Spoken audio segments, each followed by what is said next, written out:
तुम्हारे लिए नेशन या कंट्री का मतलब क्या है?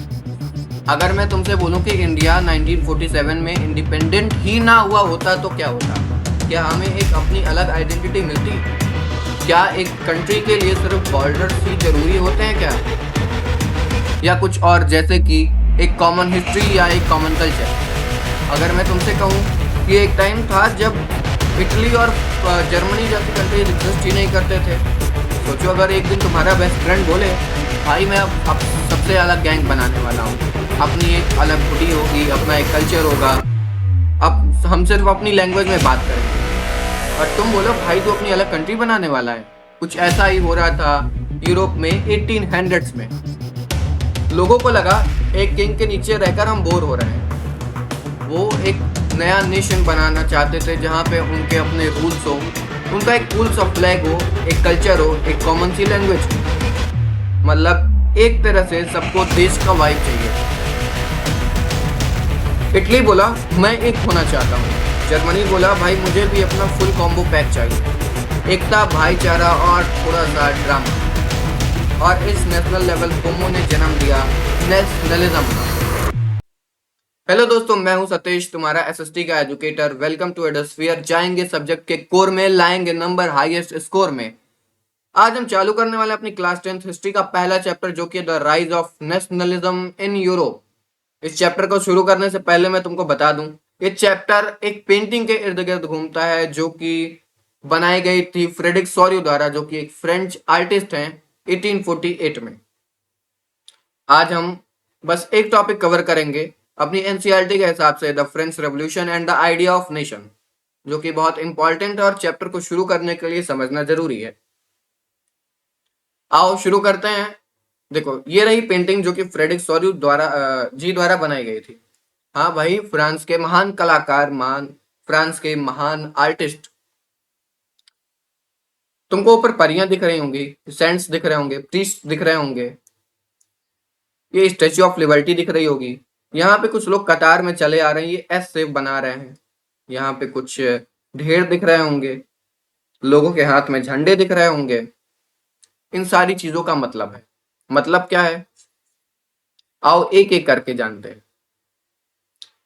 इन 1848 फ्रेडरिक सोरियोस विजन, 1848 में फ्रांस के आर्टिस्ट फ्रेडरिक सोरियो पेंटिंग्स बनाते हैं अपनी ड्रीम वर्ल्ड को शो करने के लिए, डेमोक्रेटिक एंड सोशल रिपब्लिक।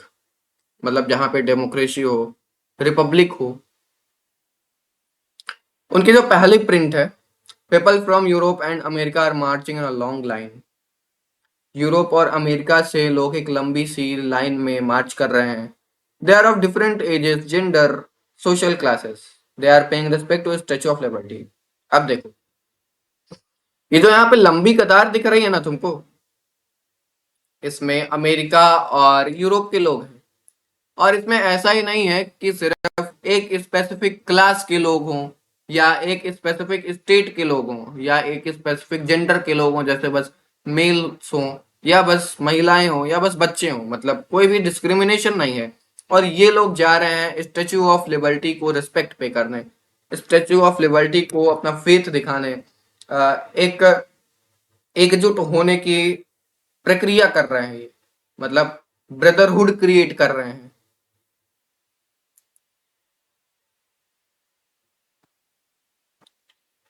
और जो स्टेच्यू ऑफ लिबर्टी है, symbol of liberty, Statue of Liberty, ये एज अ वुमेन शो करी गई है। अगर तुम ध्यान से देखो, Statue of Liberty is shown as a women, जिसके हाथ में है टॉर्च ऑफ इनलाइटमेंट। क्या है? Torch of enlightenment. और दूसरे हाथ में है charter of right of man. मतलब एक ढाला गया लेखा जोखा तुम उसको कह सकते हो, जिसमें वो सारे राइट्स हो, वो सारे नियम हो, वो सारे कानून हो जिसके हिसाब से सोसाइटी चलनी चाहिए। और टॉर्च ऑफ एनलाइटमेंट यानी कि ज्ञान की ज्योति एक हाथ में है। और ये लोग इस यहाँ पे अपनी इसको रिस्पेक्ट पे कर रहे हैं। ऐसा यहाँ पे दिखाया गया इस पेंटिंग में, फ्रेडरिक सोरियो की पेंटिंग में। और ऊपर अगर तुम ध्यान से देखो, यहाँ पे लिखा हो फ्रेटर्निटी। फ्रेटर्निटी मतलब भाईचारा, बंधुत्व, भाईचारे की भावना, बंधुत्व की भावना। जो शो कर रही है कि लोग अब एकजुट होना चाह रहे हैं। अब बहुत हो गया एक एक चल के, अब हम साथ साथ हैं करते हैं, ठीक है। तो यहाँ पे कुछ ऐसा सीन है। फिर इसके बाद अगर तुम देखो, ये यहाँ पे लोग जर्मनी के, इटली के और फ्रांस के फ्लैग्स लेकर मार्च कर रहे हैं। ये देखो, जर्मनी का फ्लैग है, ये इटली का फ्लैग है, ठीक है।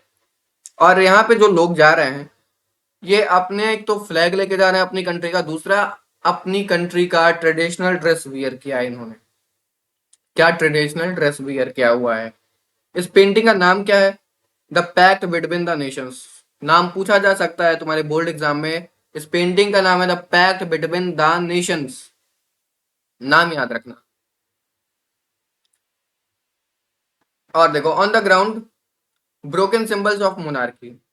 अब ये जो रिमेन्स है ना ग्राउंड पे, ये एब्सोल्यूट मोनार्की के एंड का रिमेन है। मतलब remains of absolute monarchy system. Absolute monarchy system अब खत्म हो जाती है, लोगों का राज आ जाता है, रेवोल्यूशन होता है। और जो मोनार्की होती है, जो राजा की प्रथा होती है, राजा का बेटा राजा, लुइस 14, लुइस 15, लुइस 16, ये सारी चीजें खत्म हो जाती हैं। और उसको इस पेंटिंग में कुछ ऐसे दिखाया गया है, रिमेन्स ऑफ एब्सोल्यूट मोनार्की। ये जो चीजें हैं, ये देखो यहाँ पे तुमको मुकुट दिख रहे होंगे सोने के, और बाकी सारी रॉयल चीजें दिख रही होंगी। चेन है देखो, ये शो करती है एंड ऑफ एब्सोल्यूट मोनार्की, ठीक है।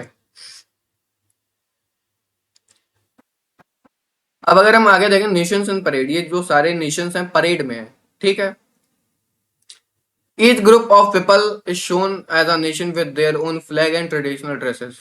सबके पास अपनी अपनी एक झंडे हैं, उन्होंने अपना ट्रेडिशनल ड्रेस वियर किया हुआ, जैसा कि मैंने तुमको बताया। इसमें पता है, यूनाइटेड स्टेट्स ऑफ अमेरिका, मतलब अमेरिका और स्विट्जरलैंड इस परेड को, इस जनसैलाब को लीड कर रहे हैं, इस प्रोसेशन को लीड कर रहे हैं, ना कि जर्मनी और इटली। जनरली ये सवाल पूछा जाता है कि ये जो प्रोसेशन है निकला हुआ है फ्रेडरिक सोरिउस की 1848 की पेंटिंग में, इसको लीड कौन कर रहा है? इसको लीड कर रहे हैं बेटा अमेरिका और स्विट्जरलैंड, ना कि जर्मनी और इटली। यही यही गलती होती है यार सबसे, क्योंकि लोग देखो कैसे याद करते हैं, लोगों के दिमाग में हल्की बहुत तो पिक्चर होती है, जर्मनी पढ़े होते हैं और इटली लिख देते हैं, जर्मनी इटली नहीं, या फिर फ्रांस लिख देते हैं क्योंकि फ्रांस में पहले होता ना, बिल्कुल ना, कतई नहीं। इसको लीड कर रहा है साहब अमेरिका और स्विट्जरलैंड। नाम याद रखना है,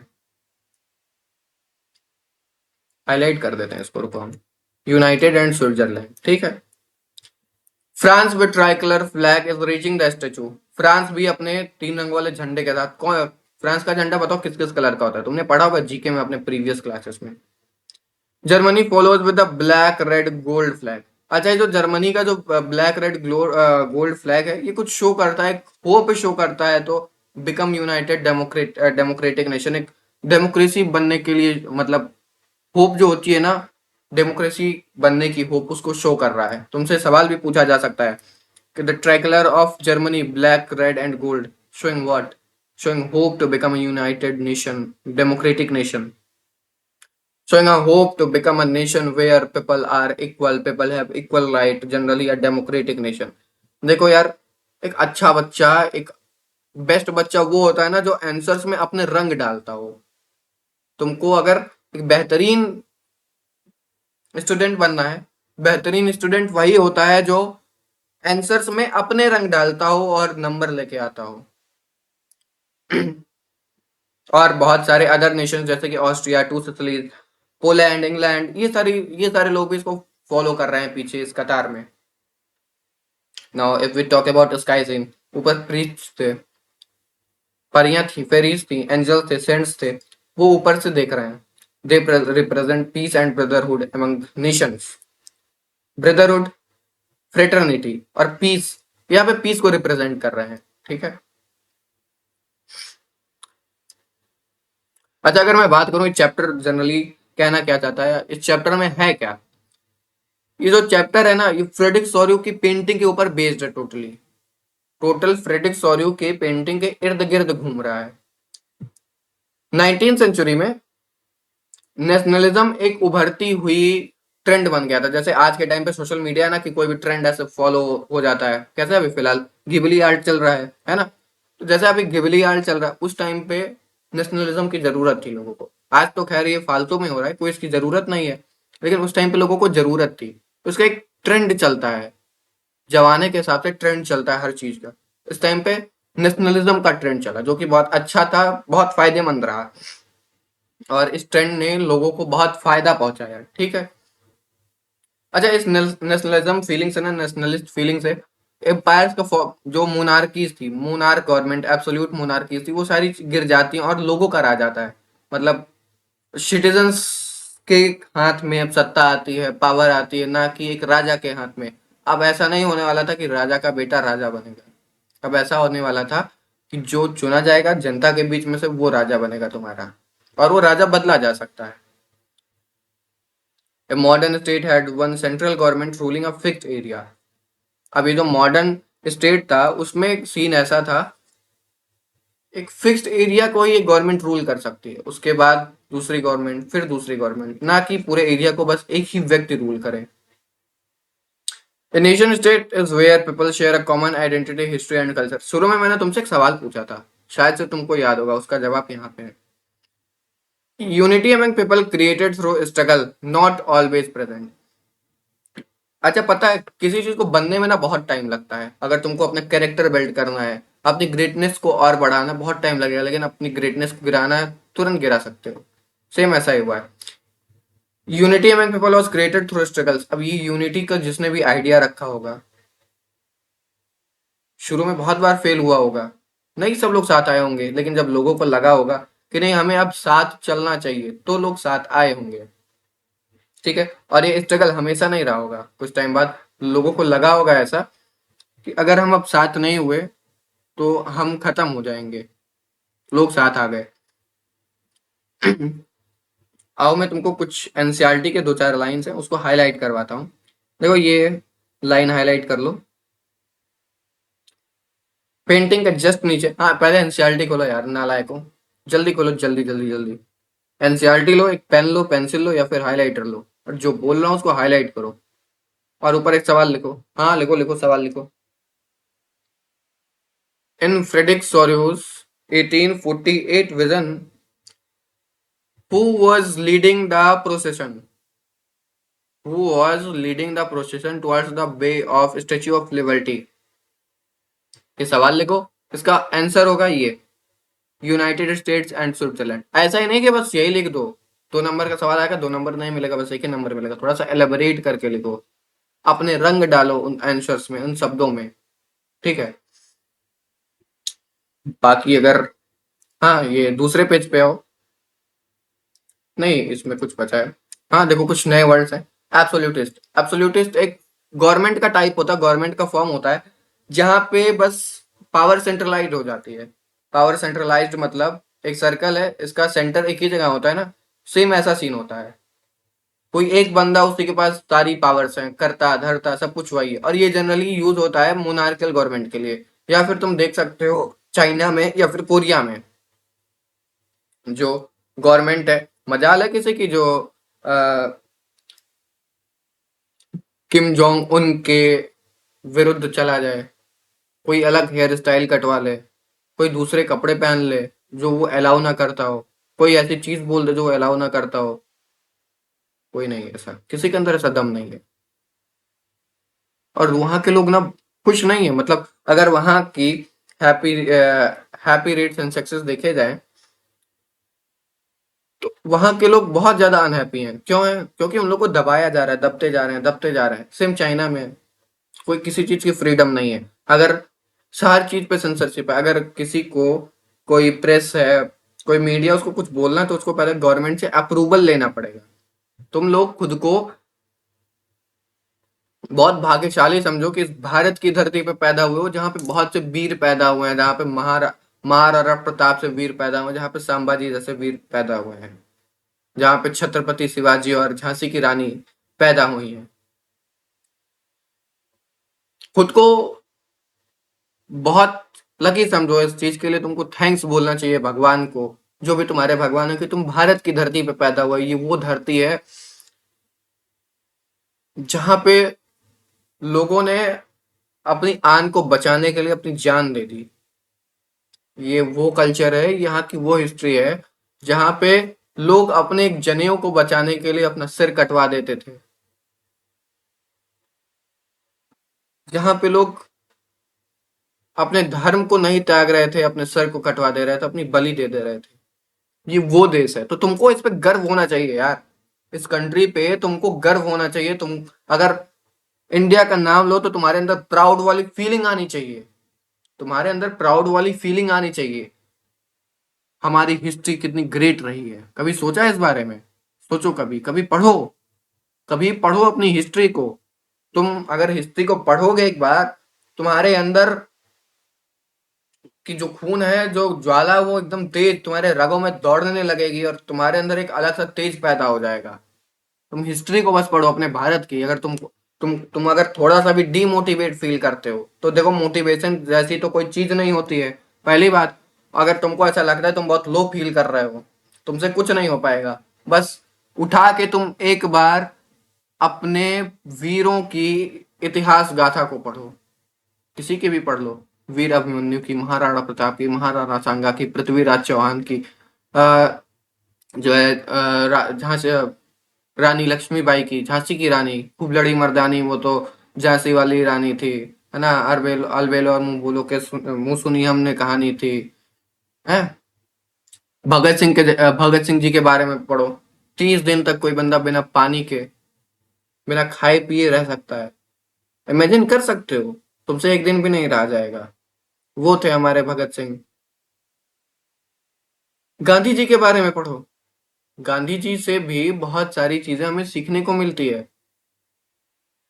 ठीक है, तो तुमको मेरे ख्याल से ये पढ़ना चाहिए। और इसके अलावा तुम्हारे पास बहुत टाइम रहता है। तुम अगर डेली 2 घंटा भी पढ़ते हो ना, पढ़ते तो होगे नहीं खैर, 2 घंटा भी अगर पढ़ते हो, बहुत टाइम रहता है तुम्हारे पास अपनी हिस्ट्री को जानने के लिए, अपनी हिस्ट्री को उधेड़ने के लिए, एक एक उसके सूतों को निकालने के लिए।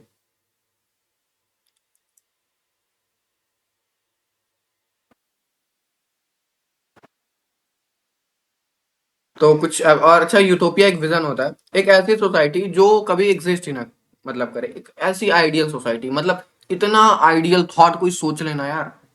मतलब मैं तुमको अगर बताऊं, अब तुम जैसे देखो, तुम स्कूल जाते हो, तो तुम्हारा एग्जांपल मैं लेता हूँ। तुम स्कूल गए, ठीक है। कोई होमवर्क नहीं मिल रहा है, होमवर्क कोई मिल ही नहीं रहा है। अगर होमवर्क दे रहा है तो मास्टर को भाई पनिशमेंट, और अलग से तेरे को पिज्जा खिलाना पड़ेगा। हिस्ट्री के क्लास नेटफ्लिक्स पे चल रहे हो, हैं मेरी की, मतलब मैं नेटफ्लिक्स पे पढ़ा रहा हूँ, है ना। एग्जाम तो पीएम है, तू पेपर खुद से बनाए, और मैथ ऑप्शनल सब्जेक्ट हो, और एक नैप प्रो नैप का एक सब्जेक्ट हो जो कि कंपलसरी हो, जिसमें सबको टॉप करना हो, जिसमें एकदम लाइन लगी रहे, मैं टॉप करूंगा, मैं टॉप करूंगा, है। और फ्री वाईफाई हो, क्लास के अंदर मोबाइल अलाउड हो। और जो मंडे होता है, जिस दिन तुम डंडे खाते हो, उस दिन को तुम नेशनल हॉलीडे बना दो क्योंकि तुम डंडे ना खाओ। ये तुम्हारा यूथोपिया विजन है भाई, बलक साहब। ये आपका यूथोपियन विजन है जो कि कभी नहीं सक्सेसफुल होने वाला। अगर मैं आपको बताऊं तो ऐसा सोचना छोड़ें और अपनी असल जिंदगी में प्रवेश करें। आगे अगर मैं देखूं तो ये हाईलाइट करो, नेशन स्टेट तुमसे पूछ सकता है, सवाल लिखो। What is nation state and हाँ, what is nation state and who gave the definition of nation. तो नेशन स्टेट अगर तुमसे पूछा, तुम लिख सकते हो, nation state was in which majority of its citizen, and not only the ruler, not only the king, came to develop a sense of, came to develop a feeling of common history, common culture. It was fought through struggles, through actions of leaders and the common people. And Ernst Renan, ये नाम आपको याद रखना है, Ernst रेनन। इन्होंने दिया था common, ये नेशन की डेफिनेशन। ये तुमसे पूछा जा सकता है, Ernst Renan, Ernst Renan, ERNST, ERNST, Ernst Renan. ये देते हैं भाई साहब नेशन की डेफिनेशन। नीचे एक इंपॉर्टेंट टर्म है प्लेबिसाइड। ये हाईलाइट करो पहले अपनी बुक में यार। हाँ, इसको हाईलाइट करो, जितना मैंने करके रखा है। एक डायरेक्ट वोट का सिस्टम है जिसमें वोट तो आपसे करवाया जाएगा, लेकिन उसमें बस आपसे ये पूछा जाएगा हाँ या ना, हाँ या ना में जवाब दो। मतलब अपनी अपनी राय नहीं रख सकते। और हाँ या ना में जवाब देने के बाद भी जो पसंद आएगा वो किया वही जाएगा। बस आपसे पूछा जा रहा है पूछे जाने के लिए, आपको दिखाने के लिए, ना कि उसको अप्लाई करने के लिए। मतलब ऐसी फीलिंग दिखाई जाए कि हाँ मैं पूछ के सारी चीजें कर रहा हूँ, लेकिन की नहीं जा रही पूछ के चीजें। ठीक है। तो अगर हम इसके बाद बढ़े अपने एनसीईआरटी के पहले टॉपिक पे, तो हमारा पहला टॉपिक है एनसीईआरटी का French revolution and the idea of nation. आज हम इसको कवर करेंगे पूरा, और अच्छे से कवर करेंगे। अच्छा, फ्रेंच रेवोल्यूशन और आइडिया ऑफ नेशन, पता है नेशनलिज्म की शुरुआत कहाँ से होती है? 1789 में। तुमने फ्रांस फ्रेंच रेवोल्यूशन अगर पढ़ा होगा, क्लास 9 का पहला चैप्टर है हिस्ट्री का। 14 जुलाई को क्या होता है? बास्टील पे स्टॉर्मिंग होती है ना? होती है ना बास्टील पे? नाम कुछ याद आ रहा है बास्टील पे स्टॉर्मिंग? लुइस 16, मैरी एंटोनीट, कुछ कुछ याद आ रहा है? Rain of terror, Maximilian Robespierre, Jacobin club. हाँ हाँ, याद करने की कोशिश करो। Napoleon Bonaparte. हाँ। नेशनलिज्म की शुरुआत यहाँ से होती है। General state general meeting, national assembly, tennis court की ओथ, पैलेस ऑफ बास्टील, बास्टील का किला। याद तो आ गया होगा कुछ ना कुछ। तो नेशनलिज्म की शुरुआत वहां से होती है, फ्रांस से। कैसे होती है? तुम उसके लिए तो तुमको वो चैप्टर पढ़ना था। खैर, एक छोटा सा ओवरव्यू तुम्हारी एनसीईआरटी में दिया गया है। कैसे होती है नेशनलिज्म की शुरुआत फ्रांस से, या एक नेशन बनाने का आइडिया कैसे लोग उठाते हैं फ्रांस से। मतलब अगर मान लो एक गांव है, उसमें एक किसी का घर है। सबका घर पहले तो एकदम मतलब कंडीशन एकदम बहुत डाउन थी। एक घर था, वो राइज करता है, वो बढ़ता है। अब सारे लोग देख के उसकी कॉपी करते हैं और वो भी बढ़। तो पहला घर क्या था? पहले घर ने क्या स्टेप लिया? वही फ्रांस ने स्टेप लिया। अगर समझने की कोशिश करो ऐसे। अच्छा, फ्रांस का पहले क्या सीन था? फ्रांस एब्सोल्यूट मोनार्की थी। एब्सोल्यूट मोनार्की मतलब बर्बन डायनेस्टी का रूल था। कौन सी डायनेस्टी का रूल था? Bourbon dynasty. बर्बन डायनेस्टी कौन रूल कर रहा था? लुइस 16। लुइस 16 थे ना, जिसको गिलोटिन किया गया था। हाँ, वही खचाक खचाक गिलोटिन। तो एब्सोल्यूट मोनार्की यहाँ पे खत्म होती है फ्रांस में, जब नेशनलिज्म आता है, सिटीजन्स का रूल आता है। और अब लोग अपने देश, अपनी कंट्री के फ्यूचर को खुद शेप करते हैं। अब वो सारे क्या स्टेप्स लिए गए जो फ्रांस को एक नेशन बनाते हैं? देखो, सबसे पहला, फ्रांस का ट्राई कलर फ्लैग। 3 कलर का था। कौन कौन से कलर का? रेड, व्हाइट और ब्लू। फ्रांस का जनरली फ्लैग। National hymns. अगर तुमने ध्यान से पढ़ा होगा तो जब फ्रेंच रेवोल्यूशन हो रहा था तो एक पैट्रियोटिक सॉन्ग दिया गया था, जिसका नाम था मार्शलीज। मार्शलीज, जो कि प्रेजेंट टाइम में फ्रांस का नेशनल एंथम है। वो चीजें इंट्रोड्यूस की जाती हैं। Oaths and honouring martyrs, la patrie, la citoyen, fatherland का कॉन्सेप्ट। मतलब जैसे हम कहते हैं ना, भारत हमारी माता है, भारत माता की जय, भारत माता। तो हमारे अंदर एक फीलिंग आती है ना कि हाँ, हमारी कंट्री है, भारत माता कोई बोलता है, तो हम अपनी कंट्री का एक बार जो नक्शा है हमारे दिमाग में आता है। ये इधर हिमालयास है, ये गंगा बह रही है, ये यमुना बह रही है, ये अरावली की हिल्स है, नीचे जो है इधर बंगाल की खाड़ी है। ये सारी चीजें आती है ना। इधर गुजरात है, ये मराठा है, द्राविड़ इधर है। नेशनल एंथम बोलते तो तुम्हें, जब ये लाइन आती है, विंद हिमाचल यमुना गंगा उच्चल जलधि तरंगा। विंद, विंद हिमाचल यमुना गंगा उच्चल जलधि तरंगा। तो कुछ ऐसा ही मतलब यहाँ पे भी सीन था। ये देखो, मतलब वो जो मार्शलीज था, है ना, मार्शलीज, अभी के टाइम पे ये जो फ्रांस का नेशनल एंथम है। तो कुछ ऐसा यहाँ का भी सीन था, जैसे हमारे यहाँ जनरली यार सबके यहाँ ऐसा ही होता है। ठीक है। लापात्री वही फादरलैंड, ला सिटोयन मतलब अब कोई ऐसा नहीं कि कोई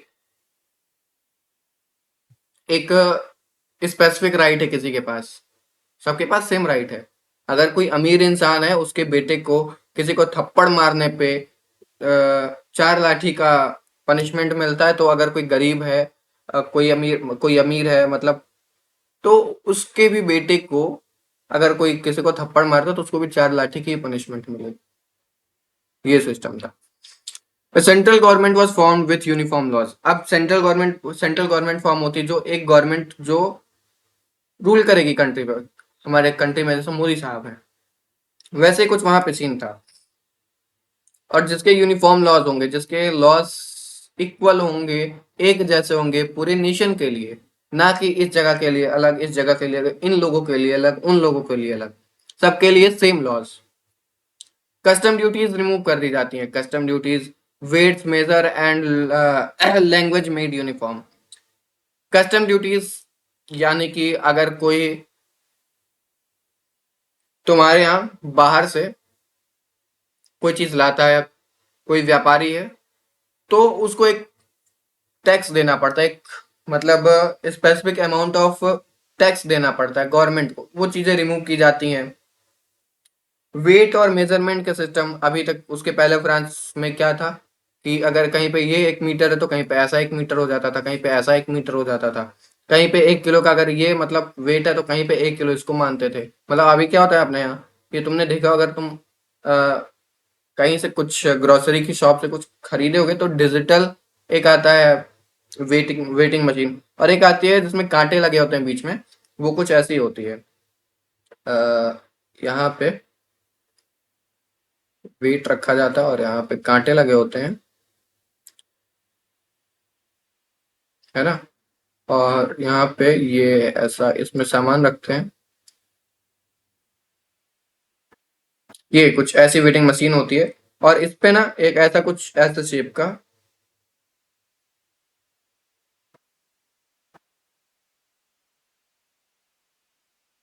कुछ ऐसा शेप का, इसको बट्टा बोलते हैं।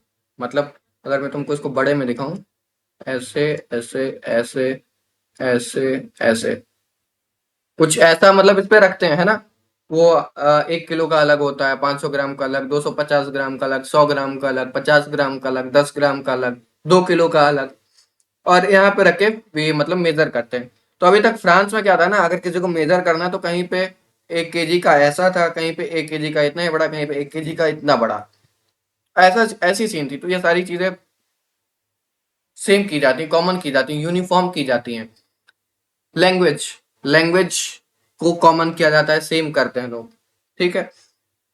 तो ये तो मतलब कुछ स्टेप्स है जो नेशनल आइडेंटिटी को मतलब बिल्ड करने में हेल्प कर रहे थे। अच्छा, तुमसे अगर कोई पूछता है तो मतलब उसको जवाब देने के लिए ये सवाल आता है। तो देखो, सबसे पहली चीज ट्राई कलर फ्लैग। फ्रांस में national hymns, oath taken, la patrie la fatherland, concept of la patrie la fatherland, a central government system with uniform laws, custom duties removed, and language made uniform। और French मतलब जो French language थी वो एक common language बन जाती है पूरे फ्रांस में, पूरे, ठीक है। अब ये तो खैर फ्रांस की बात हो गई। ये चीजें मतलब फ्रांस में हो रही थी। एक नेशन बनने के लिए कौन से स्टेप्स लिए जा रहे थे, गिल्ड रिस्ट्रिक्शंस भी रिमूव किए गए थे, है ना। ये सारी चीजें फ्रांस में हुई थी। अब ये जो spreading of nationalism in Europe, अब जो नेशनलिज्म है वो यूरोप में किस तरह से फैल रहा था। जो नेशनलिज्म है वो यूरोप में तुम्हारा कुछ ऐसे फैल रहा था, बताए। जो फ्रांस की आर्मी थी, अब फ्रांस की आर्मी कहीं पे जा रही थी मान लो, ठीक है, तो लोग उसका वेलकम कर रहे थे। पता है वेलकम क्यों कर रहे थे? क्योंकि उनके अंदर ऐसी अलग जगी हुई थी कि अच्छा हाँ, ये फ्रांस की आर्मी है तो ये अब कुछ रिफॉर्म करेगी।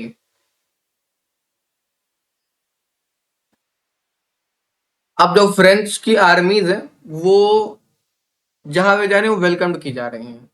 ऐसा क्यों हो रहा है? क्योंकि फ्रांस में यार ये सिस्टम था, तो लोग ऐसा होप कर रहे थे कि अच्छा यहाँ पे आएंगी तो हमारे किंग को हटाएंगी, यहाँ पे भी नेशनलिज्म की फीलिंग आएगी, हम भी एक नेशन बनेंगे। ठीक है। और जो फ्रांस की आर्मीज थी, तुम आगे अभी पढ़ोगे, उसको हार्बिंगर्स ऑफ लिबर्टी इस नाम से नवाजा जा रहा था। ऐसा टैग दिया जा रहा था फ्रेंच आर्मीज को, जो वहां पे जा रही थी हमला करने। वेलकम किया जा रहा था उनका।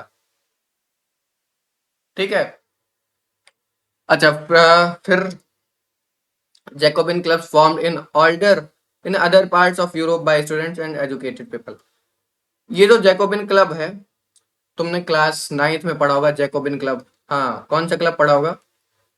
जैकोबिन क्लब, जो कि एक क्लब होता है जहाँ पे कुछ कॉमन लोग इकट्ठा होते हैं, अपने थॉट को शेयर करते हैं। और ये जो जैकोबिन क्लब है, ये मैक्सिमिलियन रॉबेस्पियर के द्वारा लीड किया जा रहा था। लेकिन अब तुम इसको भूल जाओ। हाँ, पूरा भूल जाओ। क्योंकि वहां पे हम बस एक कंट्री में सीमित थे। वो बस फ्रांस की बात हो रही थी। वो बस कुएं का मेढक था। अब हम पूरे समुद्र को तराशेंगे। ठीक है। तो पूरे समुद्र को अगर हमें तराशना है, तो हम अपना पर्सपेक्टिव भी चेंज करना पड़ेगा। तो जैकोबिन क्लब ना, तुम इसको कुछ ऐसे कह सकते हो, events in France reach the different cities of Europe. मतलब फ्रांस में जो इवेंट्स हो रहे थे, वो यूरोप की और सारी सिटीज में पहुंचते हैं। And other members of educated middle class begin to setting up Jacobin clubs. ये एक सिंपल सी डिफिनीशन हो सकती है। अगर तुमसे जैकोबिन क्लब के बारे में पूछा जाता है, डेफिनेशन आती है लिखने को, तो तुमको ये लिखना है, ना कि मैक्सिमिलियन रॉबेस्पियर वाला जैकोबिन क्लब। मैं आगे अभी तुमको दिखाता हूँ। मेरे पास एनसीईआरटी के हाइलाइट्स हैं। Jacobin club formed in other parts of Europe by students and educated people. अब ये ना, स्टूडेंट्स मतलब जो बच्चे पढ़ रहे थे, उनको ऐसा लग रहा था, ऐसी फीलिंग आ रही थी कि हमें जैकोबिन क्लब बनाना चाहिए, जैसे कि फ्रांस में बना। जैसे कि फ्रांस में लोगों ने जैकोबिन क्लब फॉर्म किया, वहां पे लोगों ने गुफ्तगू की, अपने थॉट शेयर किए, और फिर उसको राजा के खिलाफ यूज किया और मोनार्की को खत्म किया। कंट्री में एक नेशनलिज्म की फीलिंग आई। ये सारी चीजें वो करना चाहते थे। French आर्मीज entered Holland, Belgium, Switzerland, Italy, carrying revolutionary ideas. France की जो आर्मीज थी, वो होलैंड, बेल्जियम, स्विट्जरलैंड, इटली, इन सारी कंट्रीज में इन्वेड करती हैं। इन्वेजन नाम तो सुना होगा ना? इन्वेजन, इन्वेजन करती हैं। मतलब अब सोच रहे हो, देखो यार, मतलब ये एंटर कर रही हैं, इन्वेट नहीं कर रही हैं। टर्म समझने की कोशिश करो। और ये रेवोल्यूशनरी थॉट लगे, मतलब वहां पे भी ये ऐसा चाह रहे हैं कि यहाँ पे भी अब ये मतलब एब्सोल्यूट मोनार्की खत्म हो, और एक मतलब नेशन का फॉर्म हो। लोगों की गवर्नमेंट है, लोगों की सत्ता है, प्रजातंत्र बने। है ना? अच्छा, ये नेपोलियन का रिफॉर्म क्या था, पता है? 1804 में सत्ता नेपोलियन के हाथ में चली जाती है। 1804 नहीं, 1802 में ही जो फ्रांस है, वो नेपोलियन के हाथ में चला जाता है। 1789 से जनरली जो नेपोलियन था, नेपोलियन जो था,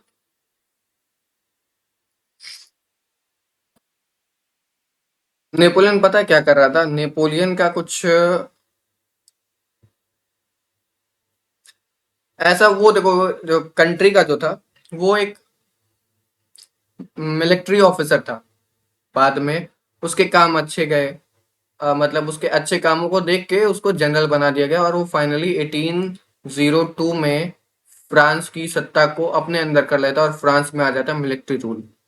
मतलब जनरली नेपोलियन का रूल, वो खुद को अब और फैलाना चाहता है। हाँ, नेपोलियन अब खुद को और फैलाना चाहता है।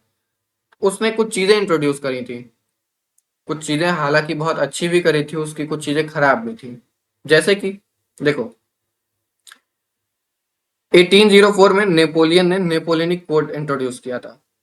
Ended birth ended birth based privileges, give equality before law, protected right to property, abolished feudal system, freed peasants, improved transport and communication, removed guild restrictions in towns, made trade easier. इसमें कहने की कोशिश क्या की गई है, देखो ये जनरली आता है 5 नंबर में भी आ सकता है, 3 नंबर में भी आ सकता है। इसको तो हमें पॉइंट वाइज लिखना है। अच्छा, नेपोलियनिक कोड जो है ना उसको हम सिविल कोड भी बोलते हैं। तो जनरली सवाल क्या बनता है कि Napoleonic code of 804 generally known as civil code, या generally civil code of 1804 known as Napoleonic code. तो ये नेपोलियनिक कोड और सिविल कोड में कंफ्यूज नहीं होना, दोनों एक है। पहला क्या था, देखो इसके क्या क्या मतलब थिंग्स थी जो नेपोलियन ने इंट्रोड्यूस की थी। एंडेड बर्थ बेस्ड प्रिविलेजेस, मतलब बर्थ बेस्ड प्रिविलेजेस कहने का मतलब ये अब राजा का बेटा राजा नहीं हो सकता, जमींदार का बेटा जमींदार नहीं हो सकता। ऐसी चीजों को नेपोलियन ने हटा दिया था। अब एक मंत्री का बेटा मंत्री नहीं हो सकता, सेनापति का बेटा सेनापति नहीं हो सकता।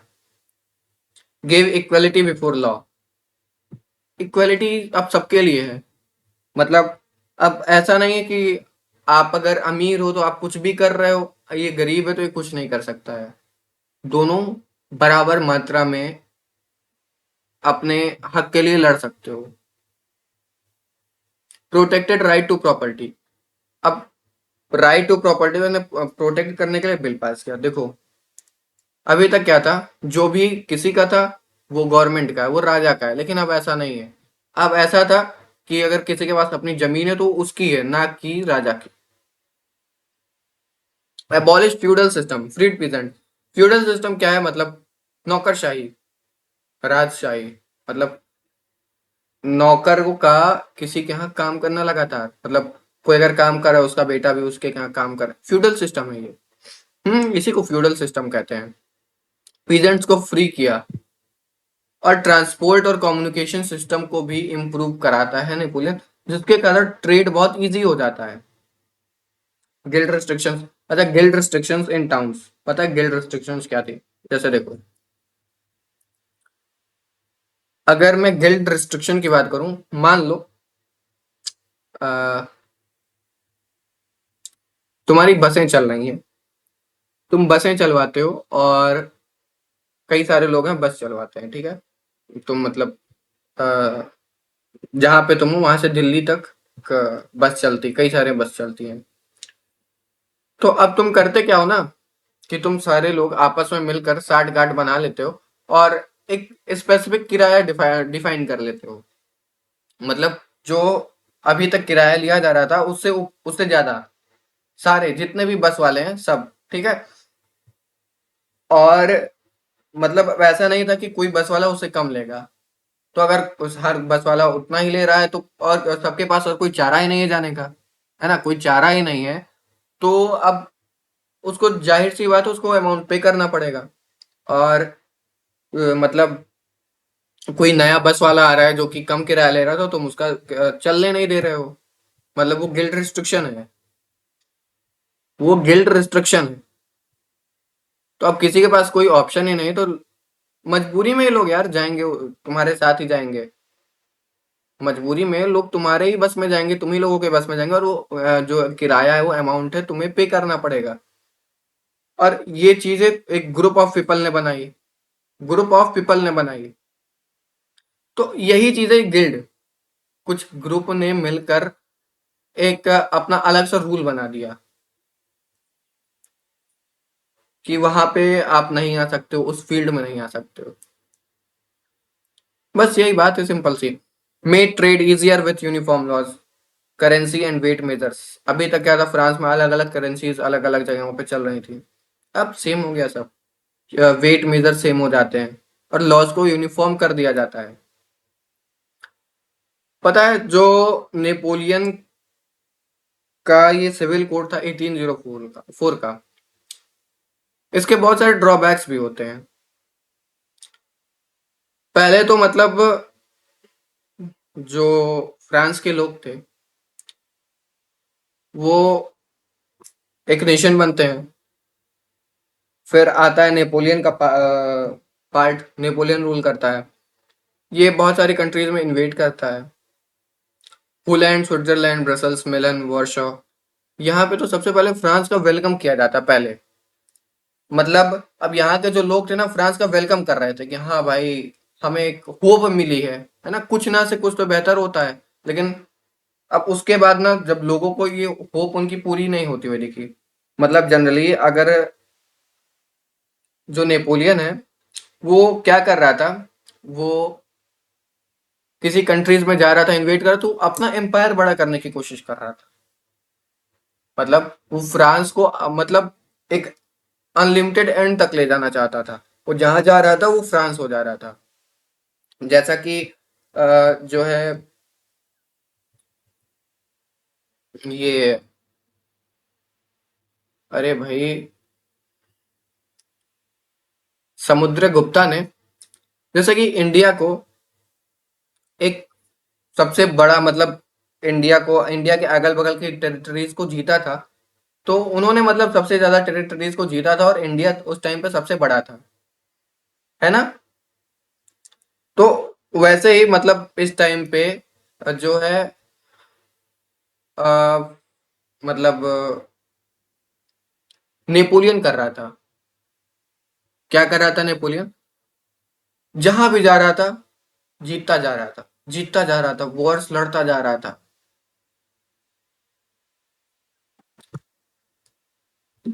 तुमने अलेक्जेंडर के बारे में सुना होगा, अलेक्जेंडर द ग्रेट, जो पूरी दुनिया को जीतने निकला था। निकला था ना पूरी दुनिया को जीतने। और समुद्रगुप्त को हमारे इंडिया का अलेक्जेंडर भी कहा जाता है। लेकिन तुम्हें नहीं लगता कि हमारे जो समुद्रगुप्त हैं अलेक्जेंडर से तो पहले आए थे, तो ऐसा कहा जाना चाहिए कि अलेक्जेंडर को कि समुद्रगुप्त ऑफ यूरोप? नहीं कहा जाता। पता है क्यों? क्योंकि हिस्टोरियंस ने ना इसको कुछ ऐसा शेप ही किया है। हमारे जो हिस्टोरियंस हैं उन्होंने इसको कुछ ऐसा शेप ही किया है।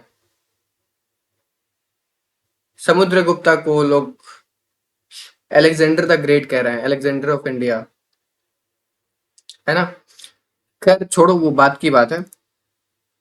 तो ये लोग पता है पहले तो फ्रांस का वेलकम करते हैं, लेकिन बाद में क्या सीन होता है, बाद में लोग गुस्सा हो जाते हैं। क्यों गुस्सा होते हैं?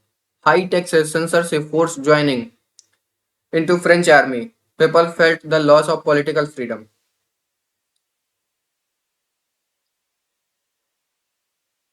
देखो, नेपोलियन का क्या सीन था, उसको कब्जा करना था, उसको अपनी विचारधारा इम्पोज कर रहा था वो, उसको अपनी फ्रांस की टेरिटरी को और बढ़ाना था। उसके कारण उसने टैक्सेस को बढ़ा दिया, सेंसरशिप सारी चीजों पे लगा दी। सेंसरशिप मतलब अब अगर कोई भी न्यूज, कोई भी आर्टिकल अगर छपना है तो वो बिना नेपोलियन बोनापार्ट की परमिशन के नहीं छप सकता। अरे भाई, अगर मैं राजा बन जाता हूँ तुम्हारा, और मैं चाहता हूँ कि तुम मेरे बारे में कुछ गलत चर्चा ही ना करो, तो मैं सबसे पहले तो मीडिया पे, प्रेस पे, मैगजीन पे, न्यूज़पेपर्स पे सबसे पहले अपना कंट्रोल जमाऊंगा ना। कि जब मेरे बारे में वहां पे कुछ गलत लिखा ही नहीं जाएगा तो तुम गलत सुनोगे कैसे, गलत पढ़ोगे कैसे, और गलत चर्चा कैसे होगी? चर्चा होगी तो उसके लिए मेरी आर्मी है।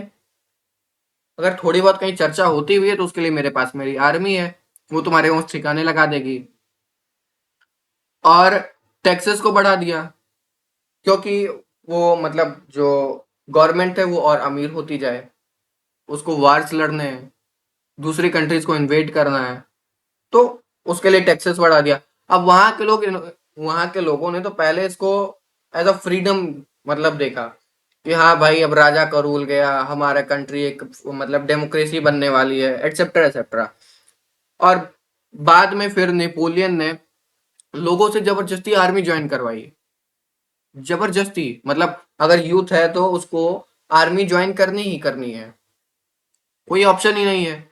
जहां पे वो गया, जिस कंट्री में गया, जिस कंट्री में उसने इन्वेड किया, ये सारी चीजें ना लोगों के अंदर एक गुस्सा पैदा करती हैं कि हमने तो तुझे भगवान देखा था, तू तो हैवान निकल गया, शैतान कहीं के। और लोगों ने पॉलिटिकल फ्रीडम फेल्ट किया, और इसलिए लोगों ने नेपोलियन को एक्सेप्ट करने से इनकार कर दिया, और बाद में नेपोलियन भी हार जाता है वाटरलू पे 1815 में। और एनसीईआरटी की हाईलाइट से देखते हैं और वहां से इससे ज्यादा समझने की कोशिश करते हैं। ये देखो, ये तुमको पेज नंबर 5 पे आओ अपनी एनसीईआरटी की, पेज नंबर 5 ऑफ एनसीईआरटी। हम्म अपनी पेज नंबर 5 में एनसीईआरटी के देखोगे तो ये जो चीजें है ना, French revolutionaries introduced various measures and practices that could create a sense of collective identity among French people. मतलब वो सारे स्टेप्स जो एज अ मतलब फ्रांस के लोगों के द्वारा लिए गए थे नेशन को बिल्ड करने में, मैंने अभी पढ़ाया था। और एनसीईआरटी से देखते हैं और इसको हाईलाइट करो। La patrie la citoyen, France, French flag, the tricolour, the state general renamed as National Assembly, hymns composed, oaths taken, marched, commemorated, centralized administrative system, uniform laws for all, custom duties and dues were abolished, guild restrictions were removed. तो अगर देखो ये लिखने के लिए आता है ना, देखो सबसे पहले दिमाग में क्या आता है तुम्हारे, इसको एक बार पढ़ो। ला पाट्री ला फादरलैंड, ये सबसे पहले आया। उसके बाद estate general renamed as national assembly. उसके बाद क्या आता है, हाँ क्या आता है, क्या आता है, क्या आता है, क्या आता है, क्या आता है, centralised administrative system, centralised administrative system. उसके बाद new oaths were taken, hymns were created, guild restrictions were removed, French flag was introduced. सारी चीजें हैं।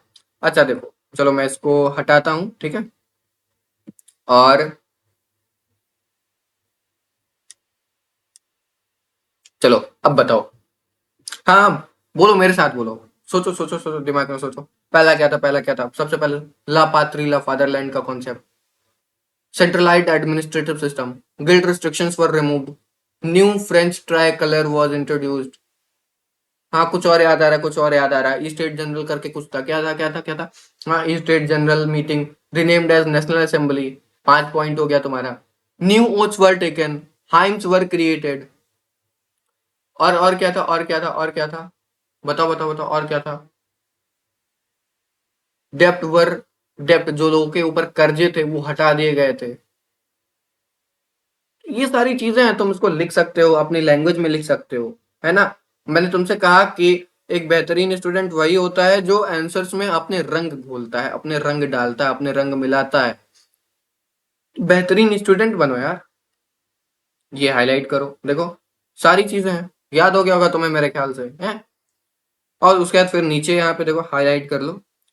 जैकोबिन क्लब के बारे में तुमसे पूछा जा सकता है। जैकोबिन क्लब की डिफिनेशन आ सकती है, what is Jacobin club. Class 10th में तुमने पढ़ा होगा, 9th में अच्छे से। अगर यहाँ पे पूछा जाता है तो तुमको क्या लिखना है? कुछ ऐसा लिखना है, when the news of events in France reach the different cities of Europe. When the news of events in France reach the different cities of Europe, members of educated society, educated people and students trying to create clubs like Jacobin Club in whole Europe for reforming the nation for the for the revolutionary ideas। ऐसे लिख सकते हो तुम, अपनी भाषा में लिखो, अपनी अपनी तरफ से कुछ जोड़ो, अपनी तरफ से कुछ लगाओ और आंसर को एकदम बेहतर बनाओ, नंबर पूरे के पूरे ले जाओ। Their activities and campaigns prepared the way for the French armies। अब ये सारी चीजें जो ये लोग कर रहे थे, मतलब जैकोबिन क्लब जो बने थे पूरे यूरोप में, अब ये सारी चीजें फ्रेंच आर्मी के लिए ना एक रास्ता बना देते कि हाँ ये लोग हमारी आइडियोलॉजी को फॉलो कर रहे हैं तो हम चलते हैं यहाँ पे, हमारा स्वागत होगा। और इसीलिए पता है इनको हार्बिंगर्स ऑफ लिबर्टी के नाम से नवाजा जाता है। हार्बिंगर्स ऑफ लिबर्टी, अभी तुमको मैं बताता हूँ हार्बिंगर्स ऑफ लिबर्टी। ये देखो यहाँ पे तुम्हारी दो फोटोज लगी हुई हैं, हाईलाइट कर लो। द कवर ऑफ जर्मन अल्मेनैक, ये जनरली पूछा जा सकता है इमेज देके। तो फ्रेंच बास्टिल बीइंग स्टॉर्म, हाँ वो सीन तो तुमको याद ही होगा, फ्रेंच बास्टिल, बास्टिल का किला जिसमें बस 7 प्रिजनर्स थे। 14 जुलाई 1789।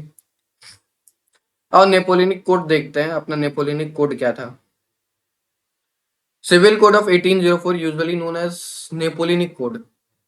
जो हमारा 1804 का सिविल कोड था, जनरली नेपोलियनिक कोड के नाम से इसको जाना जाता है ना। क्या क्या था? Did away all privileges based on birth, equality before law, right to property, simplified administrative system, guild restrictions were removed. Trade were made easier, ये सारी चीजें हैं जो तुम लिख सकते हो। देखो और देखते हैं।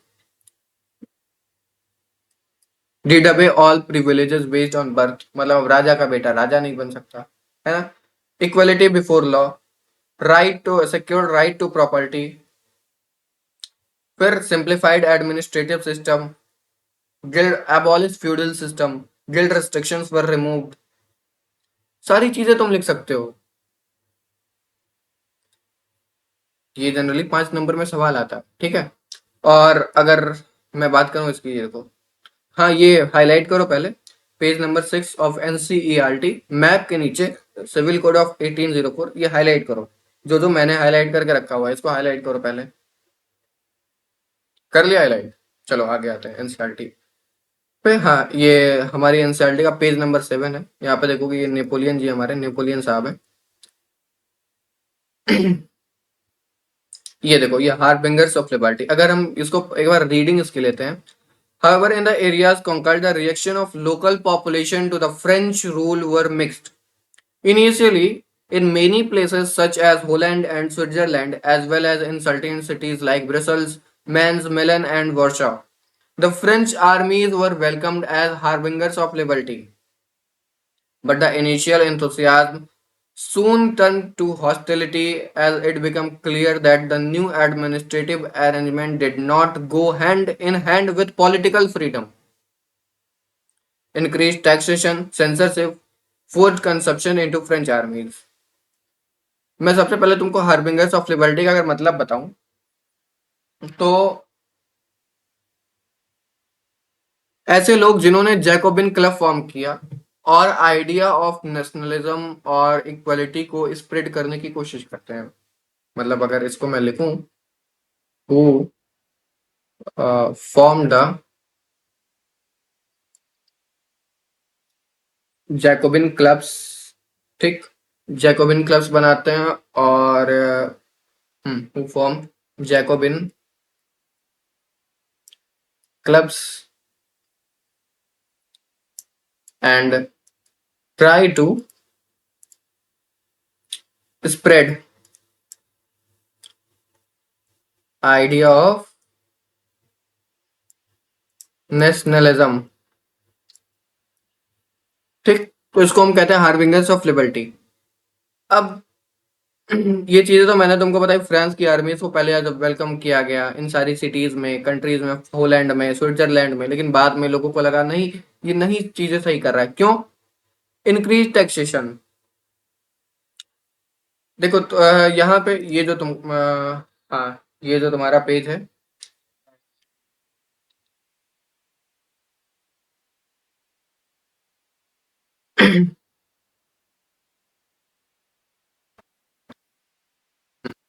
यहाँ पे एक सवाल बन रहा है तुम्हारा, इसको सबसे पहले ऊपर लिखो।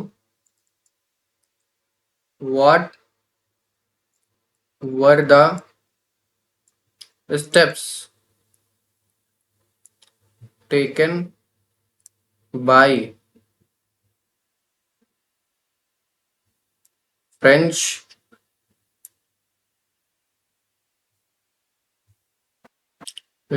To promote nationalism.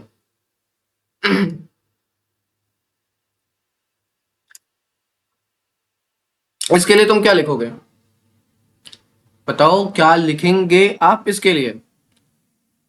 From the beginning, the French revolutionaries introduced various measures and practices that could create collective identity among people, like the concept of La Patrie and the La Fatherland.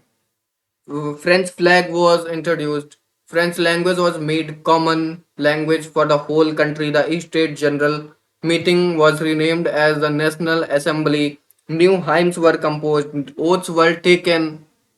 ये सारी चीजें तुम लिख सकते हो यार। Centralise government system has been formed, uniform laws for all citizens.